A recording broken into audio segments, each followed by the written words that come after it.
Porque às vezes a gente faz tanto, a gente trabalha tanto, nós caímos numa vida de tantas atividades que a gente corre o risco de viver sem conhecer o que a gente é. Porque muitas vezes a vida prática estimula o nosso fazer e não o nosso ser. E é por isso que eu preciso ter os meus momentos de cultivar quem eu sou. É por isso que as religiões nos ensinam a meditação, o silêncio, a oração, a contemplação.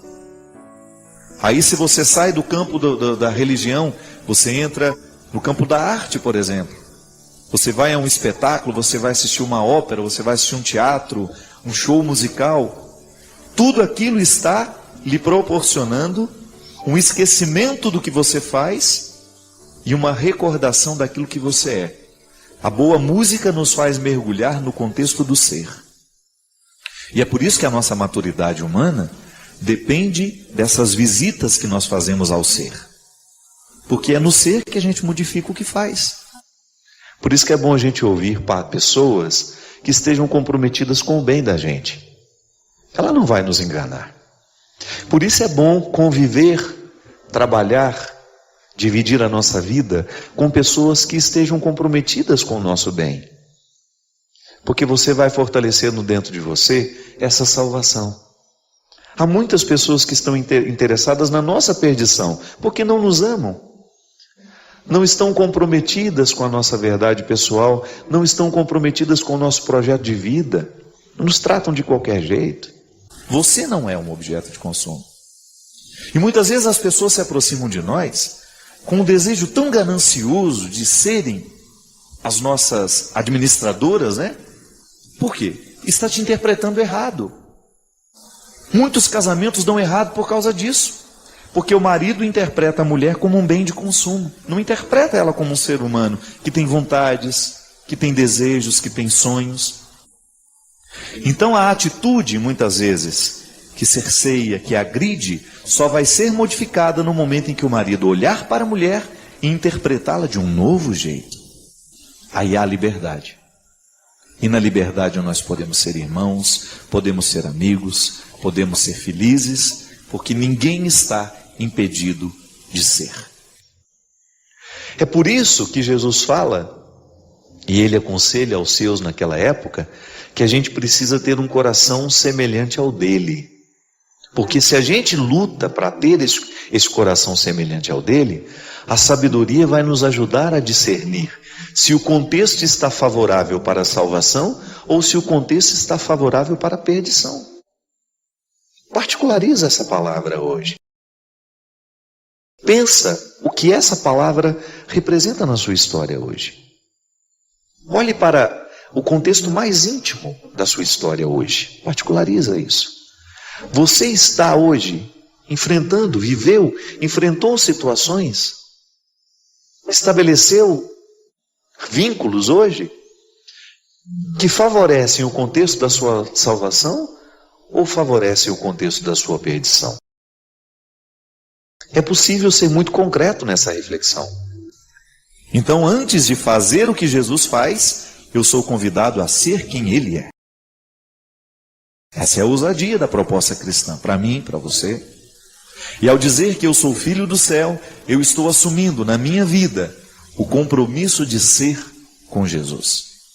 E aí, naturalmente, eu vou ter os mesmos gestos que Ele tem, as mesmas atitudes. Mas a palavra primeira é ser. Eu sou cristão. E porque sou cristão, as minhas atitudes nascerão naturalmente cristãs. Naturalmente é uma palavra difícil, né? Porque nem sempre é natural o nosso gesto cristão. Mas é porque falta a conversão do ser. Que a vida cristã não é outra coisa senão você zelar diariamente pelo contexto da sua salvação. Tome posse disso. Ser salvo consiste em você zelar pelo contexto da sua salvação.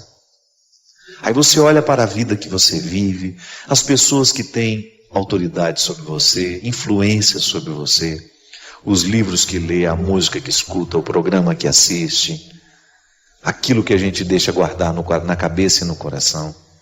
Esse é o contexto da sua salvação ou não. É o contexto também, pode ser o contexto da perdição. Não adianta. Não temos como negar. Este contexto humano é onde Deus pode agir, ou ele pode ser privado de agir. Mas ao assumir este compromisso de não perder de vista o ser que você precisa, viver e experimentar o tempo todo e mergulhar, quando olhamos para Jesus, nós descobrimos quem nós devemos ser, como devemos pensar. Só que aí Paulo dizia, para que a gente tenha atitudes de Jesus, nós precisamos ser como Ele. Aí o que ele fala? Que nós precisamos primeiro transformar a nossa mentalidade. Ter o coração semelhante ao de Jesus pode nos parecer uma coisa cândida, né? Distante de nós. Isso é para os beatos, não.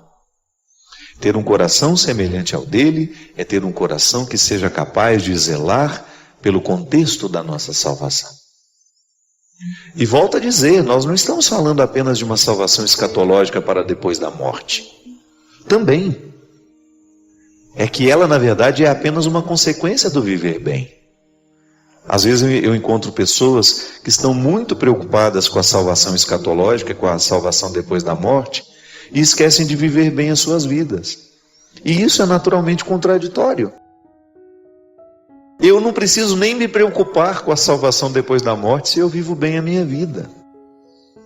Se eu zelo pelo contexto da minha salvação, se eu não permito que as estruturas diabólicas tenham ascendência sobre mim, ou venham crescer dentro de mim, particularize isso. Quando eu asseguro que o meu ser está mergulhado num processo de transformação, de conversão, se eu estou vivendo a dinâmica desse batismo, é natural que eu ame, é natural que eu queira o bem, é natural que eu não semeie discórdias, é natural que eu saiba controlar as minhas vaidades, é natural que eu saiba controlar os meus orgulhos, é natural que eu não queira mentir, porque o ser está conectado em Jesus e sabe muito bem que viver a dinâmica de Jesus é justamente negar tudo isso, é não querer isso como parte, é não querer fazer parte dessas misérias todas, não é? Aí você então de alguma maneira controla a sua dimensão adâmica que não morre, que está aí dentro de mim, que está dentro de você. Quando nós abrimos as portas do que é ruim, a gente se perde. Mas quando uma palavra nos orienta e reata dentro de nós esse compromisso com a vida que todo ser humano deveria zelar para manter, a gente é salvo. Então a palavra é salvífica. A palavra tem o dom de nos colocar dentro de um contexto de transformação, de mudança, que significa também salvação. Viver a identidade é a gente de alguma maneira ter um referencial de quem a gente é, e a partir de saber quem a gente é, descobrir o que a gente deve fazer. Há sempre um ser que antecede o que faz. Isso é identidade, porque é refletindo a nossa humanidade que a gente vai se aproximar da santidade que nós tanto precisamos viver. Não há um outro jeito. Eu não sei, eu não posso ficar santo se eu não tocar nas minhas questões humanas, se eu não aprimorá-las e modificar essas estruturas. Que às vezes a gente pode ter essa compreensão equivocada de que Deus está nos propondo um fardo. Não. Deus está nos entregando privilégio, ter um coração parecido com o dele. E é possível, é. A graça atua em nós. E nós assumimos a responsabilidade de lapidar essas mazelas, de cortar esse mato que cresce, né, na personalidade da gente, que ofusca a semelhança. Aí sim é possível eu ter um coração semelhante ao dele. Essa é a antropologia cristã. Ao me ensinar, a igreja me ensina isso, que na história, no tempo, no dia de hoje, no cotidiano que hoje eu enfrento, eu sou convidado a legitimar a presença de Jesus na história. E que o meu ser é o lugar da conversão.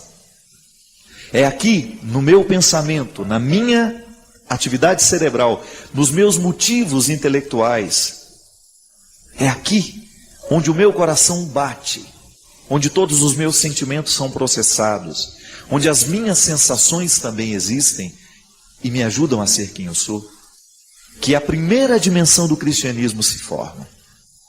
É a formatação cristã, poderíamos usar um termo moderno, né? Quando você formata o seu computador, o que você faz? Você o transforma, você o retira, você limpa tudo aquilo que estava lá e você o projeta para um novo tempo. É o que o batismo faz com a gente. Ele nos retira de uma condição antiga e nos formata para uma vida nova. Então, a partir do meu batismo, eu estou mergulhado neste novo jeito de ser de Jesus. Volto a dizer, a palavra de Deus nos orienta, e porque nos orienta, ela nos salva. E hoje Deus nos salva, nos convidando a ter um coração semelhante ao Filho dele. Não é nenhum prejuízo, é um privilégio. A orientação, minha gente, sempre que ela é amorosa, ela tem um poder salvífico. Um pai, por exemplo, pode salvar o filho de muitas coisas ruins. Basta que ele esteja atento à orientação que ele precisa fazer naquele momento da vida da pessoa, do filho. Seja ela uma criança, seja ela uma adolescente, seja essa pessoa já um jovem ou até mesmo um adulto. A palavra salva, porque ela orienta. Ela tem o dom de reorientar o caminho. Um pouco antes aqui em Mateus 5, Jesus fala das bem-aventuranças, né? Bem-aventurados. A expressão bem-aventurados também pode ser traduzida como felizes.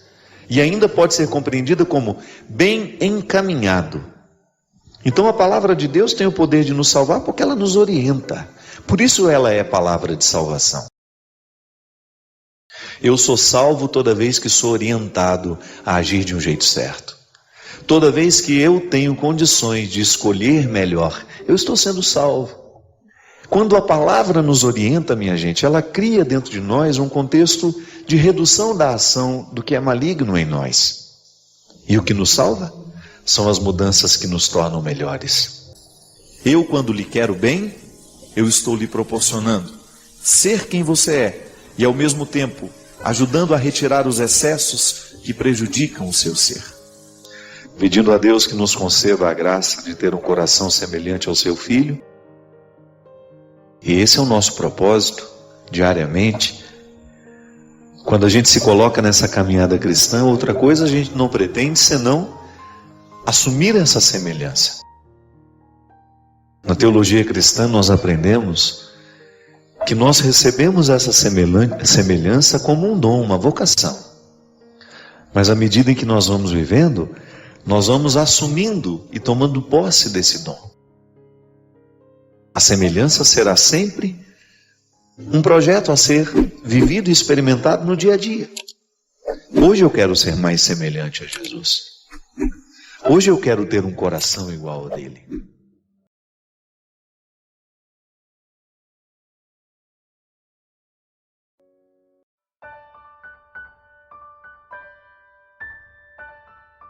Padre Fábio, é com imenso prazer que lhe escrevo e espero ser direcionado por suas palavras sobre o que eu estou sentindo nessa nova fase da minha vida. Na verdade, eu considero o que eu estou vivendo hoje como uma crise existencial. Eu me sinto como se estivesse perdendo o brilho e a vivacidade do tempo em que eu tinha 20 anos. Agora, na fase dos 50, é duro enfrentar as dificuldades da vida. E isso está influenciando o meu relacionamento com meu marido. Padre, como posso enfrentar essa fase da idade? Sou de Manaus. O nome dela é Darcy. Darcy, minha filha, o processo do envelhecimento na vida humana, ele tem que ser preparado dia a dia, né? Eu sempre digo que a gente tem que tomar muito cuidado com o que a gente é na juventude, porque o que a gente é na juventude vai ser acentuado na velhice. Então é bom, porque as qualidades ficam ainda mais qualificadas, né? Os dons da juventude, sobretudo os dons intelectuais, aqueles que você buscou, a maturidade, ela traz uma maravilhosa forma de compreender o mundo, né? a inteligência fica mais aguçada, a sabedoria parece que acampa um pouco mais. Tanto é que o bom escritor é o escritor envelhecido, né? A gente sabe, e algumas pessoas levam isso muito a sério, que é muito perigoso escrever um livro na juventude. Porque os pensamentos da juventude, as opiniões da juventude tendem a mudar muito. E depois você tem até vergonha do que você disse na juventude. Só que qualificar essas qualidades, a gente precisa tomar cuidado para que na administração do tempo que passa, nós tenhamos condições de fazer o que é bom, ficar melhor ainda, mas a gente precisa tomar muito cuidado para o avesso que também acontece, que é justamente os defeitos da juventude vão ficar todos muito acentuados na velhice. Então, olhe para você como você é hoje. Se você já é uma pessoa difícil, prepare-se para lutar com você, não contra você, é com você. Prepare-se para essa luta, para você diminuir cada vez mais o que é pesado para você agora, do seu jeito de ser, dar um jeito de livrar-se dos seus excessos, de tudo aquilo que lhe prejudica como pessoa, porque isso sem dúvida vai custar muito caro na velhice. Eu não sei se o que você chama de crise existencial, Darcy, seja essa incapacidade de administrar os defeitos que hoje pesam um pouco mais. As inseguranças, que são próprias da vida, né? A gente sabe que a velhice, ela vai nos colocando num ciclo muito semelhante à infância. As inseguranças que são próprias do início da vida, elas estão todas lá no final. Eu até tenho uma personagem no meu livro, Mulheres de Aço e de Flores, que ela fala justamente isso.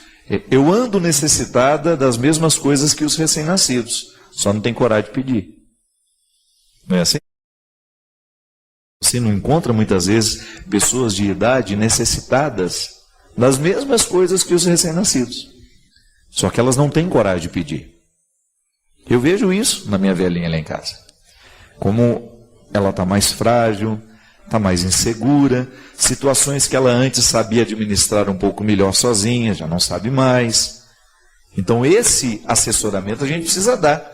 Agora, eu e você, Darcy, nós vamos estar muito atentos para a gente poder viver essas fases que são diferentes da vida, tendo consciência delas. Porque não é nenhum problema a gente sofrer de inseguranças, mas a gente precisa ter consciência. É engraçado isso. Todo e qualquer problema na vida fica menos pesado quando nós temos consciência dele. Por quê? Porque a consciência é um instrumental que a gente usa a favor. Se você não tem consciência do seu defeito, se você o nega o tempo todo, vai ser difícil para quem está do seu lado, mas vai ser difícil sobretudo para você em saber lidar com esse defeito, porque você não o trouxe à consciência. O que é a consciência? É essa luz que fica acesa dentro de nós para poder nos ajudar a identificar quem somos, o que nós pensamos, o que a gente fez. Quando eu digo, eu não tive consciência de que te prejudiquei. O que é isso? O que eu estou dizendo? Faltou esclarecimento pessoal para entender que a minha ação era prejudicial. E às vezes a gente faz isso mesmo. Mas a partir do momento que eu sei que eu prejudiquei, acendeu a consciência. Então, porque eu já tenho consciência que prejudiquei, eu não posso continuar prejudicando. Eu tenho que fazer de tudo para evitar que aquilo aconteça novamente. E é por isso que o crescimento pessoal está diretamente ligado à capacidade da pessoa ser consciente dos seus atos. Isso é interessante porque entra até na teologia do pecado. O que é o pecado? É aquilo que já está esclarecido pela consciência de que é um erro. Então a gente muitas vezes comete um pecado sem saber que estava pecando porque não estava pecando. Se você não teve consciência do ato, é por isso que a gente é ensinado desde pequeno a respeitar as ordens, a obedecer os pais, a obedecer as regras. Porque depois que a gente sabe o que é certo e o que é errado, torna-se um erro, um pecado, digamos assim. Você infringir aquela regra. Mas enquanto você não sabe, não é nenhum pecado, não tem atribuição de culpa. Pode até ter atribuição de responsabilidade, mas a partir do momento que você sabe que você vai ter que agir diferente, porque antes você tinha o desconhecimento. É por isso que nós precisamos pregar o Evangelho, isso é, acender a luz da consciência humana para o conhecimento de Jesus, que a partir do momento que conhece Jesus, tem por ele a sua vida modificada, é com ele que você inicia um processo de tornar-se semelhante a ele. Então o que a gente precisa fazer, Darcy, é tomar consciência de cada fase nova da nossa vida, olhar para esse tempo novo, que você não é uma velha, você está com 50 anos, você ainda tem muitas coisas boas para fazer, e você precisa abrir as portas deste novo tempo para aproveitar e viver bem cada fase dessa vida. Porque onde é que está a angústia? É quando a pessoa está nos 50 anos querendo viver as realidades que ela deveria ter vivido aos 30.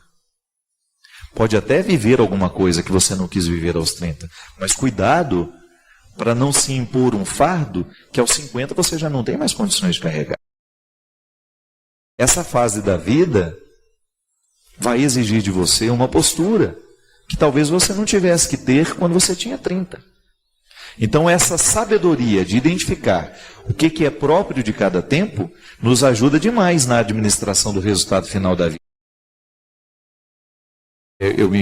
Agora na segunda-feira, inclusive eu quero agradecer todas as pessoas que estiveram comigo lá em São Paulo, na Livraria Cultura, no lançamento do meu livro. Eu tive uma oportunidade muito interessante lá, uma senhora chegou, ela virou e falou assim: padre, hoje eu vim aqui pegar o seu autógrafo e comemorar a minha aposentadoria, saiu hoje. E ela brincou comigo, né? Sei que o senhor sempre falou que queria ser aposentado, eu queria mesmo, desde criança, eu sempre achei lindo ser aposentado. Perguntava para mim: Fabinho, quer ser o que quando crescer? Eu falava: aposentar. E aí eu comemorei com ela, falei: nossa, que beleza. Aí ela falou: padre, mas eu estou com tanto medo desse novo tempo. Eu falei: não, nada disso. Aproveite para ler todos os livros que você não pôde ler. Aproveite para fazer os cursos que você não pôde fazer. Aproveite para fazer as viagens que você não teve condições. Mesmo que não tenha muito dinheiro, faz uma economiazinha, parcela em 30 vezes, mas vai realizar os seus sonhos.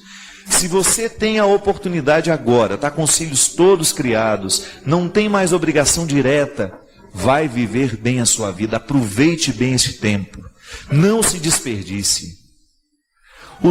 Mas eu tenho que ajudar o meu filho a isso e aquilo. Ajude na medida. Não viva a vida dele. Vá viver a fase da sua vida. Porque isso é fundamental, gente. Nós não teremos outra oportunidade. Viver bem o dia de hoje é uma questão de responsabilidade. Seja fiel à fase da sua vida. Se é uma fase para estudar, estude. Se é uma fase para trabalhar, trabalhe. Se é uma fase para descansar, descanse. Isso a gente vive até no dia, né? Eu sou muito honesto. Se eu tenho 2 horas para descansar, eu vou descansar. Porque eu sei que meu dia a dia não é brincadeira. É uma questão de viver bem as fases do meu dia. É o que a gente precisa, é uma disciplina. E Darcy, não tenha medo, minha filha.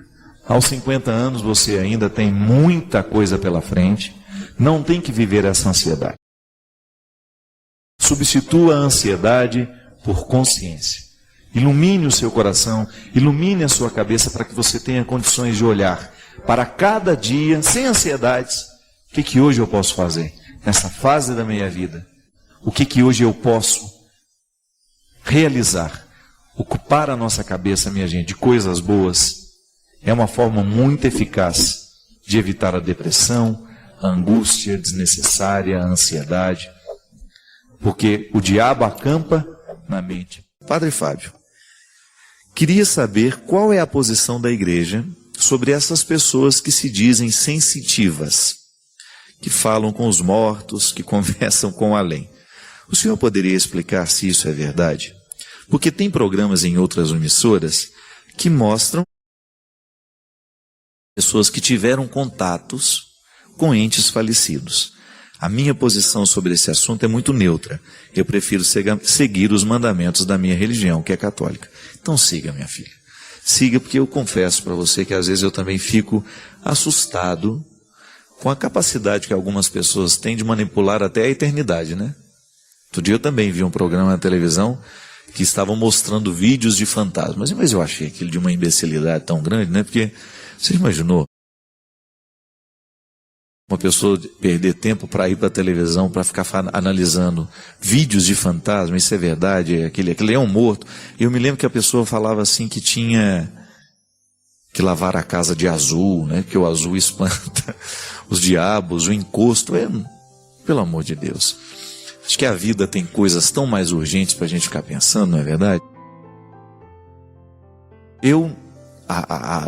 A fé cristã, não acredita que nós possamos nos comunicar com os mortos. A comunhão dos santos sugere coisas muito mais nobres do que isso. Então, muitas vezes as pessoas entram nessas histórias porque estão fragilizadas. E a gente sabe, a parapsicologia explica muitas coisas. Eu me recordo de um curso que eu fiz com o Padre Quevedo. Ele nos mostrava o quanto que algumas pessoas têm o poder. Isso é poder cerebral, isso não é sobrenatural, né?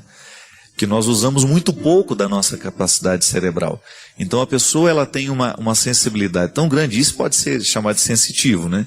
Ela tem uma sensibilidade tão grande que ela é capaz de entrar na cabeça da pessoa que está diante dela, conhecer a letra daquele ente querido que ela perdeu e escrever com a letra tal qual aquela pessoa. Digamos, a mãe está diante de mim, eu sou o sensitivo. Digamos assim, vou dar o exemplo. A mãe perdeu um filho. A minha capacidade cerebral é tão aguda que eu entro dentro do pensamento daquela mulher, através de nomes específicos lá que o Padre Quevedo sabe dar, eu não sei. E ela é capaz de conhecer a letra do menino que morreu. E esta que tem a sensibilidade escreve com a letra. Como muitas vezes essas pessoas são simples, minha gente, não tem nem o conhecimento da parapsicologia, o que elas vão dizer? Que isso é um dom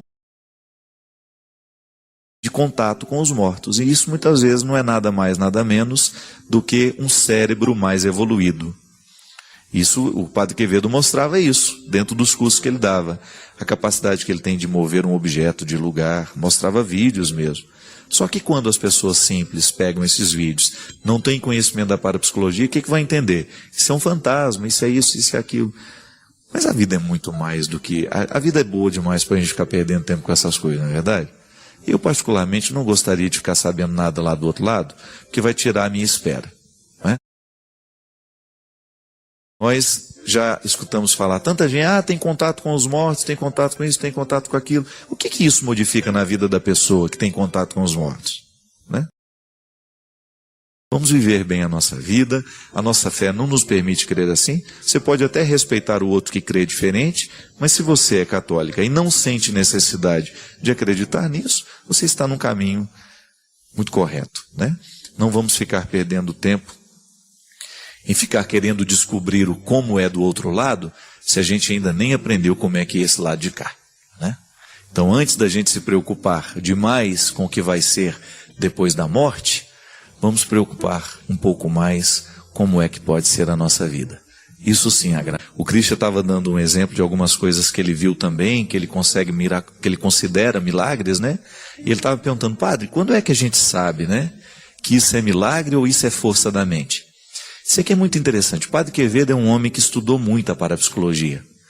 Mas eu me recordo que naquela semana que o Padre Quevedo ficou conosco lá em Taubaté, porque ele deu esse curso na faculdade, a gente descobriu um outro lado do Padre Quevedo que a gente não conhece, porque a gente não convivia com ele, só via o Padre Quevedo da televisão.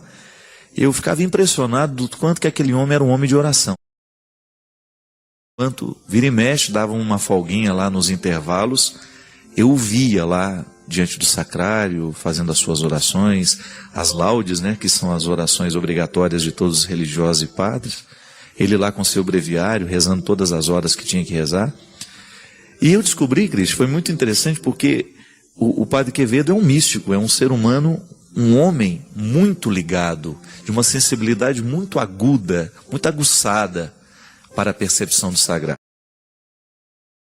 Só que ele tem um conhecimento científico também, é um homem que estuda o poder da mente o tempo todo. Então ele está sempre evoluindo e conhecendo, buscando recursos para esse conhecimento.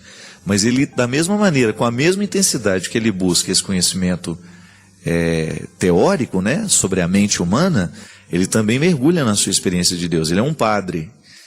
E ele dizia isso para nós. Ele fala assim: eu já vi muitos milagres no mundo. Muitas vezes nós nos prendemos a essas coisas bobas, a essas manifestações que não passam de poderes de mente, poderes de uma mente mais evoluída, e o verdadeiro milagre nós não chegamos a conhecer. Um exemplo disso ele disse que uma das coisas mais bonitas que ele viu na vida, que a ciência jamais conseguiu explicar, por mais que tentasse, até mesmo a NASA, né, com todas as suas pesquisas, é justamente a imagem de Guadalupe, a imagem de Nossa Senhora de Guadalupe. E eu fiquei muito interessado na época e comecei a ler tudo que eu podia sobre o fenômeno, né, daquele manto, daquela imagem que está gravada, é uma pintura, né? Mas o que é mais interessante naquilo lá, e o Padre Quevedo dizia para nós, aquelas cores que você vê na imagem de Nossa Senhora que está ali, que foi justamente o índio, né, que estava levando as flores no tempo de inverno, né? O bispo queria, né? Então tá bom, se essa virgem que está lhe pedindo para construir o santuário, ela verdadeiramente quiser que este santuário seja construído, porque o bispo duvidava do índio, fale para ela mandar para nós então um sinal. E era um tempo de inverno naquela região, ele vem, traz flores para o bispo, naquele manto. E o mais bonito é que, quando ele abre o manto para jogar as flores, ele não sabia que aquela imagem estava gravada. Tem aquela imagem, então, que ele também se surpreende. E o interessante, minha gente, que já foram feitas pesquisas na tintura da imagem de Guadalupe, que é aquela que está exposta lá em Guadalajara, no México. Aquela tinta, ela não pertence nem ao reino mineral, nem ao vegetal, nem ao animal. É uma tinta que está ali, mas ela é como se ela não existisse. E aquele quadro, aquela imagem, ninguém consegue detectar, identificar qual é a composição daquelas tintas. Elas não pertencem, como já disse, a nenhum dos reinos. E aí você tem um fenômeno ainda mais interessante, porque quando a NASA começou a identificar, a estudar aquele quadro, começaram a radiografar inúmeras vezes, multiplicar aquilo para tentar chegar à origem daquela tinta, como é que essa pintura está aí, né? Como é que ela pode ser fixada neste lugar? Que é tão frágil esse tecido também, e ele ter durado tanto tempo, ter vencido tantas coisas, ter passado por tantos processos, né? E aí quando chegaram, foram radiografando, descobriram uma coisa fantástica, que a temperatura daquele quadro oscila 36,5, a pele da imagem. Imagina isso. Então ela tem temperatura humana de quem está vivo. Gente, nós não estamos inventando essa história. Isso é um fato. Você pode jogar aí no Google e pesquisar aí o milagre de Guadalupe, que você vai ter essas informações com um pouco mais de precisão, porque eu estou falando uma coisa que eu ouvi há 7 anos atrás, eu não tenho nem tanta precisão mais. São coisas que eu me lembro dele ter falado. E depois, quando começaram a fotografar os olhos da Nossa Senhora, descobriram que dentro da pupila dilata no momento que joga a luz naquilo. Como se estivesse um olho vivo ali. E o mais interessante, na retina daquela, imagina isso, vai aumentando, na retina daquela imagem, porque você sabe que o que você está enxergando fica projetado na sua retina, né? É um processo que eu também não sei entender, mas é mais ou menos assim.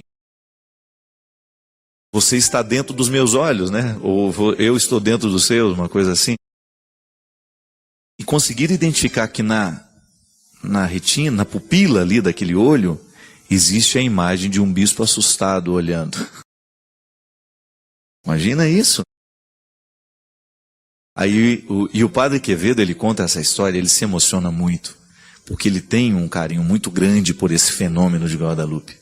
E ele sabe detalhes. Se você um dia tiver a oportunidade de ouvi-lo, ouça a maneira, a riqueza de detalhes que ele tem como cientista, como homem que estuda, a riqueza de detalhes que ele tem desse manto, dessa imagem, desse quadro. Então veja bem, aí ele sempre diz isso, né? Olha, são muitos os milagres que existem. mas nós ficamos sem conhecê-los. E nós corremos atrás de banalidades, de coisas bobas, de coisas ridículas muitas vezes.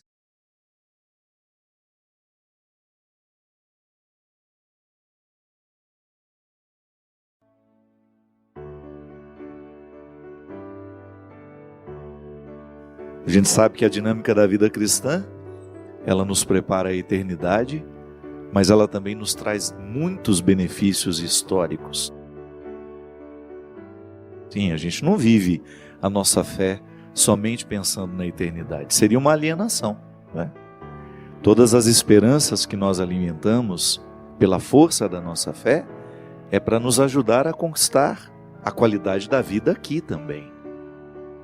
Eu não posso acreditar num discurso religioso que me retire da possibilidade de desfrutar uma vida feliz aqui na Terra. Mesmo porque a eternidade, ela não pode ser mensurada, ela não pode ser comparada a absolutamente nada. Eu tenho que fazer todo o meu empenho aqui para ser uma pessoa boa. E naturalmente, isso repercute na eternidade. É tão interessante a gente identificar, desde os primórdios do cristianismo, os primeiros movimentos dos homens e mulheres que compreenderam essa amarra do tempo presente com o tempo futuro. Quando falo tempo futuro, daquilo que será depois que nós morrermos.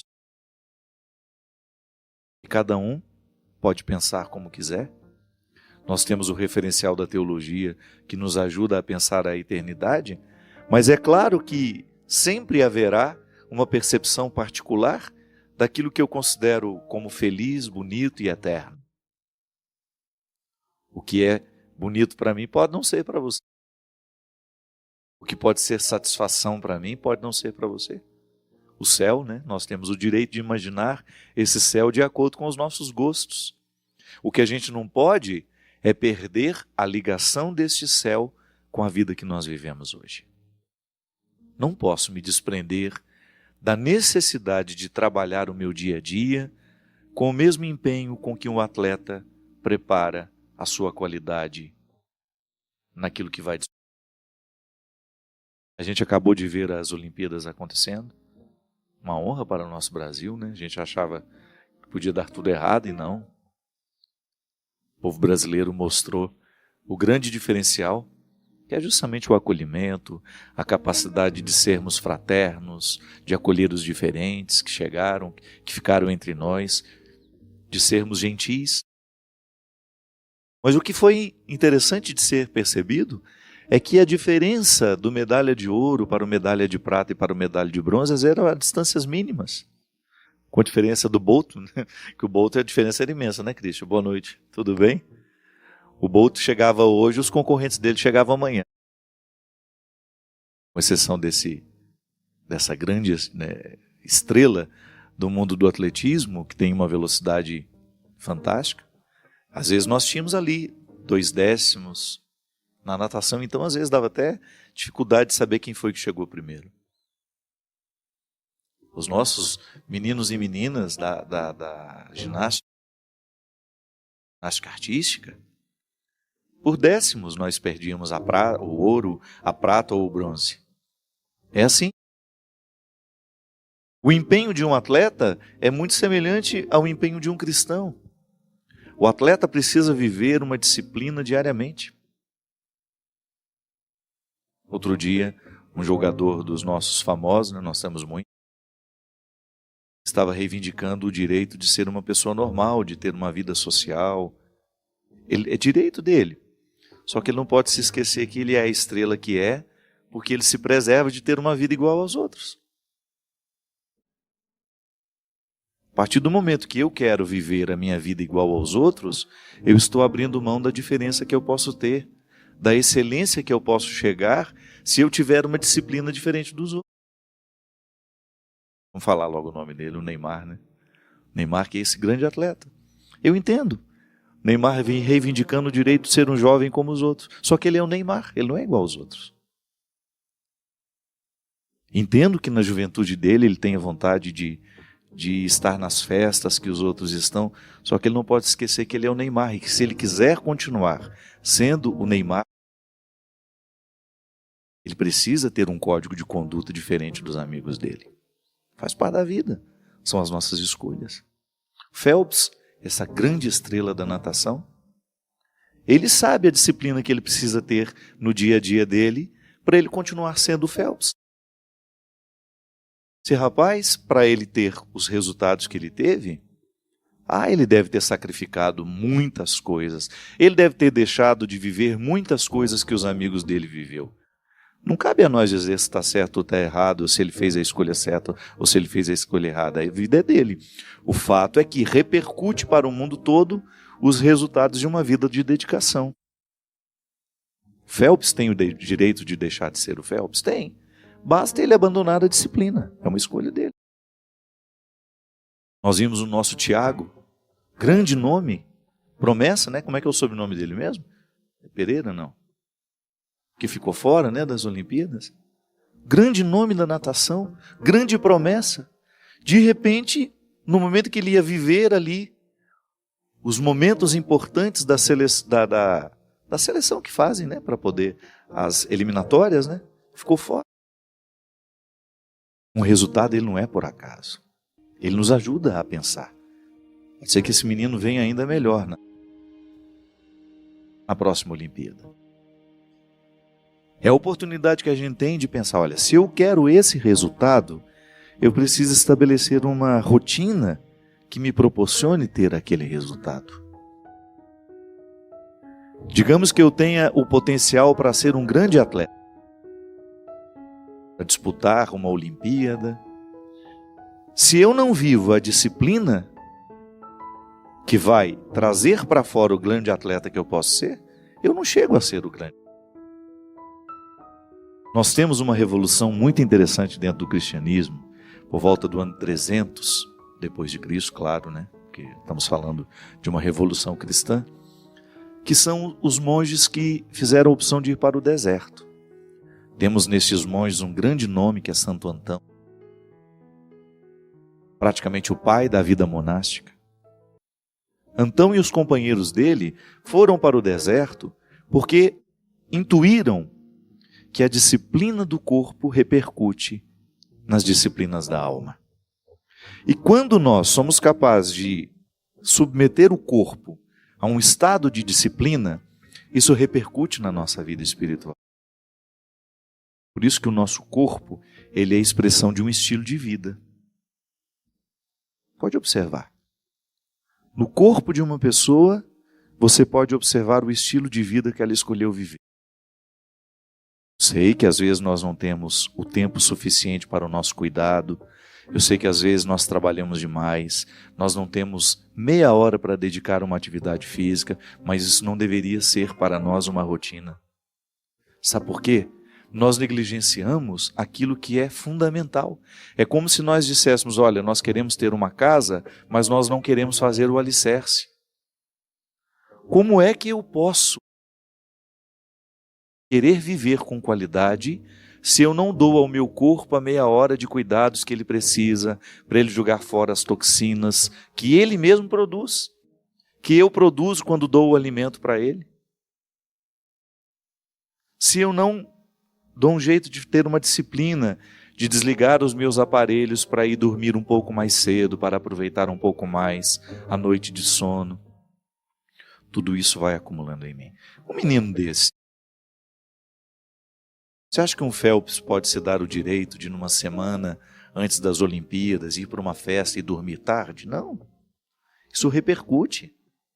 Até na nossa atenção, na nossa capacidade de concentração, uma noite mal dormida repercute. Imagina numa pessoa que precisa dos recursos máximos do seu corpo, da sua concentração.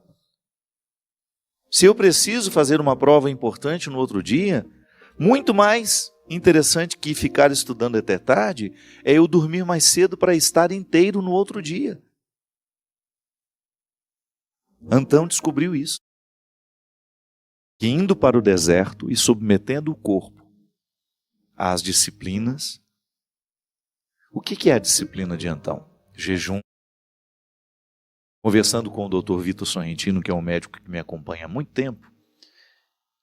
Na verdade, eu tenho alguns médicos que me ajudam na minha vida, né? Eu tenho o Dr. Paulo Ragazzi lá em Petrópolis, que é uma pessoa maravilhosa, que já está me acompanhando há um tempo também. E o Dr. Vitor, que cuidou muito da minha parte nutricional, que mudou muito a minha vida. Mais ou menos 2 anos e meio. Estava conversando com ele, tive a oportunidade de me encontrar com ele lá em Porto Alegre. E nós estávamos falando justamente disso.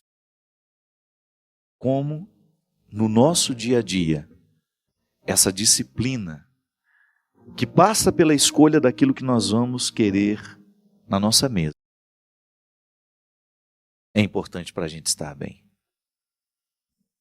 Às vezes nós vamos ficando deprimidos por causa dos hábitos que não são saudáveis. Religião que não repercute na nossa vida física ainda está incompleta. Uma religião que não nos motiva a ter a saúde do corpo ainda está incompleta. Eu não estou falando desse culto ao corpo que nós temos visto nos dias de hoje, com esse excesso de gente publicando receitas disso, receitas daquilo, foco, dinamismo, né? Tá todo mundo, a palavra foco nunca foi tão usada. Todo mundo querendo ficar com o abdômen trincado. Não estou falando desse simplismo, não. Eu estou falando de um conjunto. Eu quero que o meu corpo seja a expressão do meu estilo de vida. Se eu tenho excesso de peso, que está sendo fruto da minha negligência com a minha saúde, ou com a minha falta de disciplina quando eu estou diante dos alimentos, eu preciso, por uma responsabilidade, ter coragem de dizer isso a mim mesmo. Padre Fábio, não está correto você comer tão mal. Não está correto em você fazer escolha por alimentos que não te nutrem. O dia mesmo, né? Eu com a Mônica é uma grande nutricionista, né? A Mônica é minha assessora principal. Outro dia ela falando para mim, come esse bolinho, não sei o que. E todo dia de manhã ela estava me oferecendo um bolinho bom.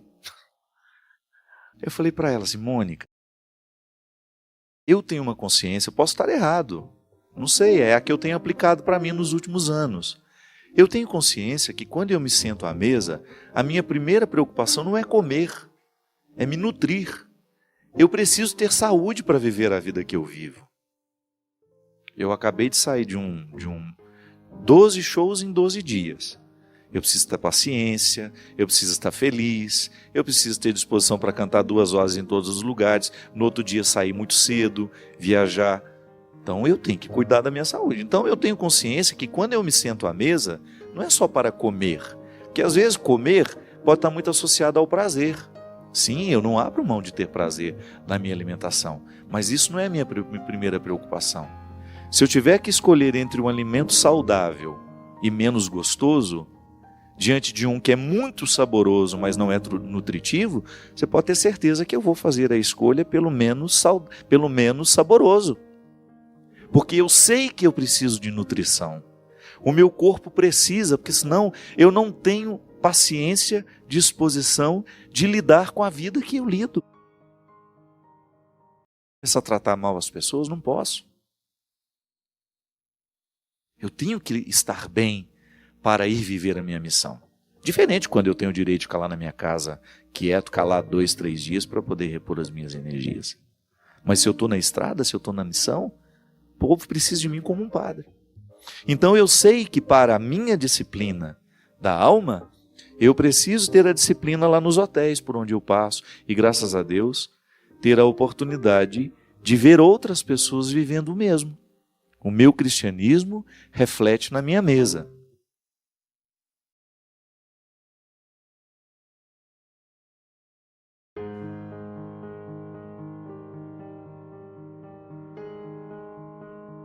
Padre Fábio, a sua bênção. Meu nome é Wanda, tenho 51 anos, sou católica e até hoje não me sinto realizada, nem mesmo profissionalmente.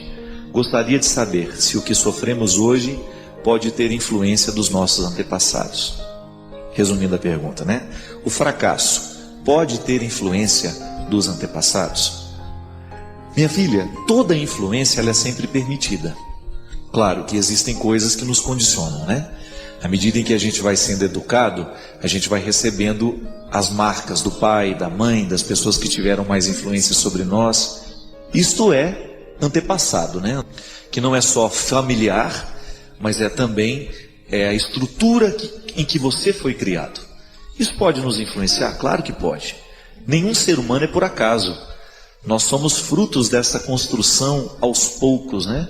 Nós somos frutos como se fosse um quebra-cabeça que vai sendo montado. Agora, como é que nós podemos corrigir dentro de nós essas influências? Eu particularmente já encontrei muitas pessoas que não conseguem ficar amigas da própria história que teve. São pessoas que se negam o tempo todo. Gente, o passado, ele tem que servir para nos orientar para uma vida boa hoje. A gente às vezes já tem que fazer a pergunta, né? O passado é que me pertence ou sou eu que pertenço ao passado? Quem é que administra quem? Sou eu que estou administrando o passado ou é o passado que está me administrando? O grande problema da influência dos antepassados, e sobretudo as negativas, porque a gente só lembra as negativas, né? Dificilmente você vê uma pessoa celebrando os antepassados com alegria. Pô, foi tão bom aquele tempo, a influência daquele avô, a influência daquela professora. Geralmente a gente se recorda das influências que foram ruins, porque o ruim é aquilo que está fora do lugar, né? Então, reconciliar-se com esse passado é tão importante porque o dia de hoje, ele depende dessa reconciliação. Eu gosto, já dei esse exemplo aqui uma vez, vou voltar a falar disso. Eu não suporto papel jogado dentro do carro. Eu sou quase neurótico com isso, né? O meu carro está sempre com tudo dentro do lugar, porque aquilo me irrita.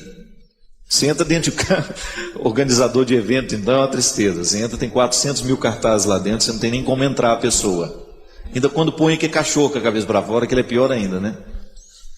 Um carro desorganizado, um quarto desorganizado, vou dar o exemplo do carro. Se eu entro dentro do meu carro e existem coisas jogadas ali, tem uma garrafa d'água que eu tomei semana retrasada. A bichinha está jogada ali no canto. Não teve uma boa alma para tirar e jogar fora. Aí tem uns chicletes que você chupou, mastigou 300 vezes, 400 vezes, você gruda ele debaixo. Tem gente que faz isso. Amanhã eu continuo ele.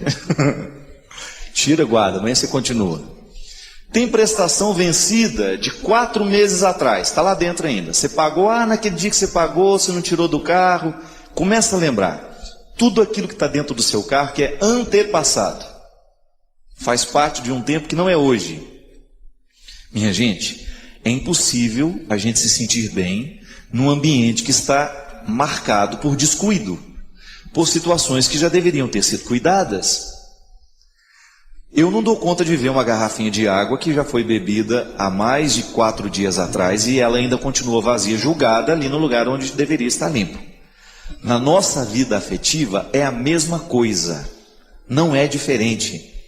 Se a gente não organiza os sentimentos de hoje, é bem provável que daqui 3, 4 meses isso venha nos fazer mal. É como a digestão, a gente tem que fazer a digestão emocional também das coisas. A influência do antepassado sobre nós, ela vai acontecer à medida que a gente não der um jeito na limpeza dessa história, entendeu? Como é que eu poderia, por exemplo, me sentir condicionado por aquilo que o meu pai fez de errado na vida e que repercutiu dentro de mim? Não é meu caso, estou dando exemplo. Digamos que você teve um problema, o seu pai apanhou demais do pai dele e trouxe essa marca para o jeito dele de ser seu pai. Então você viveu essa marca negativa. Olha, minha gente, a pior coisa que tem é quando nós nos acostumamos com os nossos defeitos. Quando a gente já não tem mais disposição de mudar. Aquela pessoa que feriu a vida inteira, que foi grosseira a vida inteira e que não admite a possibilidade de ser dócil. Quando ela vive para machucar todo mundo que está do lado, você conhece gente assim. Ou às vezes você reconhece que você é assim. Ou aquela pessoa invejosa que não é capaz de ver absolutamente nada de positivo no que o outro faz, só fala em primeira pessoa o tempo todo, eu fiz isso, eu fiz aquilo, e não consegue reconhecer valores no outro, só é capaz de abrir a boca para apontar os defeitos. É terrível quando nós descobrimos que nós assumimos uma postura mortal.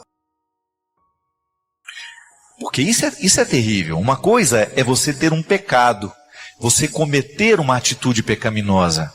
Outra coisa é você se transformar num pecado. E muitas vezes isso acontece. Quando eu me transformo numa pessoa que que tem como combustível o pecado. Eu só ajo a partir do meu pecado. É o meu pecado que me impulsiona. É aquilo que a gente dizia. É quando nós percebemos que Deus já não está tendo mais chance na nossa vida. Quando nós percebemos que nós já perdemos, que já estamos longe do objetivo que Jesus colocou diante dos nossos olhos, que é a vida de santidade. O que é a vida de santidade? Vida de perfeição, mas o que é essa perfeição? É a harmonia interior que todo ser humano precisa ter para ser leve no dia a dia, para dar conta da vida, para ser capaz de conviver com as pessoas sem julgar nela todos os espinhos que fazem parte de nós. É igual o porco-espinho, né? O porco-espinho sabe que ele tem espinhos pelo corpo.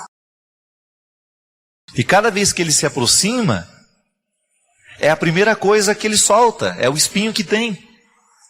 Nós muitas vezes agimos assim. E aí nós nos transformamos no pecado que a gente comete. Isso é terrível. É por isso que a gente precisa ter essa simplicidade. De todos os dias a gente voltar a tomar consciência de quem nós somos. O que nós estamos fazendo com aquilo que nós somos? Quem a gente pode ser? E o que a gente está fazendo para poder chegar àquilo que a gente pode ser? Lembra que a gente falou que era um processo? É como uma caminhada. Eu estou aqui, preciso chegar aqui. Eu tenho metas, eu preciso ter metas. Eu não vou chegar aqui se eu fico parado o tempo todo aqui. É por isso que nós temos, não importa o tanto de defeito que a gente tenha. O que importa é o que a gente está fazendo com os defeitos que nós temos. É isso que vai distinguir uma pessoa das outras. Eu que vivi o tempo todo, boa parte da minha vida, eu vivi dentro do seminário. E eu posso dizer para vocês da minha experiência pessoal. Hoje, com a vida que eu estou vivendo hoje, com tudo aquilo que me aconteceu, com tudo aquilo que Deus me permitiu viver e experimentar, eu olho para algumas posturas minhas do passado que eu me envergonho. Eu fico muito envergonhado. Eu fico pensando, oh meu Deus, como é que eu consegui agir daquele jeito? Como é que eu consegui acreditar que aquele jeito de ser era correto? Como é que eu podia descobrir, como é que eu podia conceber um jeito de ser padre, um jeito de ser seminarista, um jeito de ser religioso naquela época? E hoje, minha gente, eu não tenho medo mesmo, eu preciso dessa coerência. Eu preciso buscar o tempo todo esclarecer diante do meu contexto, que não é fácil. Eu tenho um contexto de vida extremamente complexo. Tem muita gente ao meu redor. Eu trabalho com muita gente. E nós precisamos o tempo todo clarear as nossas intenções. Graças a Deus eu estou rodeado de pessoas que estão muito comprometidas com o meu jeito de ser padre. É o jeito que eu tenho de sobreviver, de não cair, de não me perder. Mas você também vive a mesma dificuldade que eu. Num contexto diferente, numa realidade diferente, mas você também precisa ter a sua coerência. Como pai, como mãe, como irmão, como filho, como amigo. Não há ser humano neste mundo que esteja livre de buscar essa coerência. Toda vez que você quiser acessar a Deus, acesse-se. A única pessoa que pode, de fato, colocar um obstáculo entre você e Deus é você. Sendo você um lugar onde Deus habita, da mesma forma como Ele me habita, Ele é tão grande que Ele habita todos os lugares sem perda, sem estar mais, sem estar menos. Você poderia dizer, Padre Fábio, mas Ele está mais no Senhor do que em mim. Não. Ele está na mesma proporção. Ele está inteiro. Em mim está em você. Por que às vezes ele não manifesta em mim e se manifesta em você? É porque eu coloco os obstáculos. E talvez você não. Talvez você tenha se conhecido mais do que eu me conheci. Quanto mais você se conhece, mais Deus fica transparente. Porque você fica menos refém dos seus limites, você fica menos refém dos seus traumas. Quanto mais você se corrige terapeuticamente, mais Deus tem a oportunidade de se manifestar em você e através de você. E às vezes eu não vivo esse processo que você vive, mesmo sendo eu padre. Ah, o pastor fala. Não. O líder isso, o líder aquilo. Qualquer liderança religiosa que queira colocar um obstáculo entre você e Deus, não acredite. A única pessoa capaz de realmente colocar um obstáculo entre você e Deus. Eu quero lhe pedir que hoje você tome consciência de que o seu corpo é um lugar onde a bondade habita. Mesmo você tendo sofrido tanto, mesmo você já tendo provocado tanta maldade no mundo, você continua sendo o território da bondade, casa da bondade. Permita que a bondade visite o mundo através do seu corpo. Amanhã, quando você for trabalhar, quando você for encontrar as pessoas, permita que as pessoas encontrem a bondade através de você, em você. Permita que Deus ande pelo mundo através do seu corpo. Permita que Deus cure o mundo através dos seus gestos. Pense nisso, nesses braços, nessas pernas, nessa boca, nesses olhos, nessa cabeça. Deus mora. Isso é lindo, minha gente. A gente viva isso. Nós somos um instrumento da paz. Nós somos um instrumento do amor. Nós somos um instrumento da verdade. Fazei-nos, Senhor, mas nós já somos. Só precisa acordar essa vocação que está em mim, que está em você.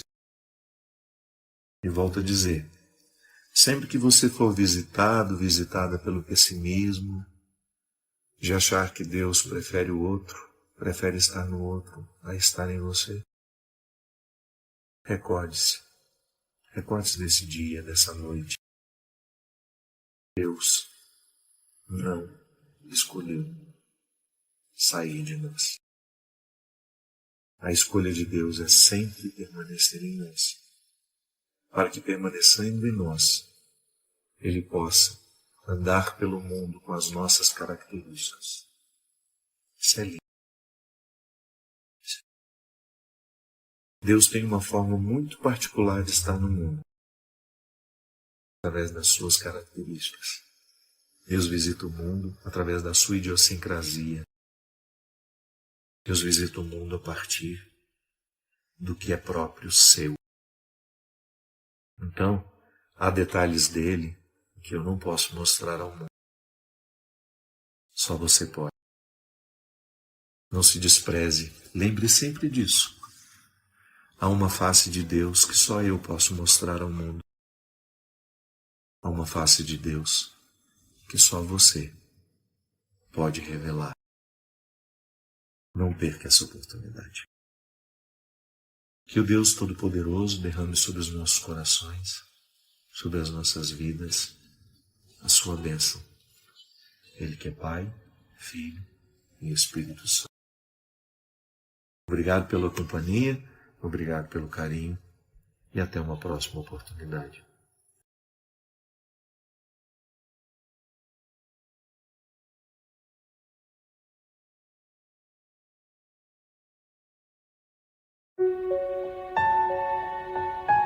Deixe seu like, inscreva-se e compartilhe para fortalecer o canal.